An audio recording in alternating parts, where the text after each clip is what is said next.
জাতীয় পার্টির চেয়ারম্যান সাবেক মন্ত্রী আনোয়ার হোসেন মঞ্জুকে আটক করেছে আইনশৃঙ্খলা বাহিনীর সদস্যরা। 2 সেপ্টেম্বর বিকালে রাজধানী ধানমন্ডি থেকে তাকে আটক করা হয়। ডিবির যুগ্ম পুলিশ কমিশনার মোহাম্মদ রবিউল হোসেন ভূঁইয়া বলেন, ডিবি পুলিশের একটি দল তাকে গ্রেফতার করেছে।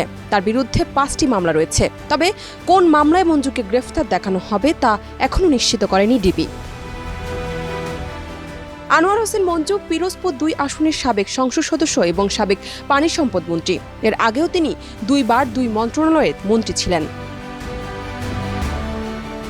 তিনি পিরোজপুর 2 আসন থেকে 6 বারে নির্বাচিত সংসদ সদস্য। তবে দ্বাদশ জাতীয় সংসদ নির্বাচনে স্বতন্ত্র প্রার্থীর কাছে নৌকা প্রতীক নিয়েও হেরে যান আনোয়ার হোসেন মঞ্জু। ডেস্ক রিপোর্ট, দেশ রূপান্তর।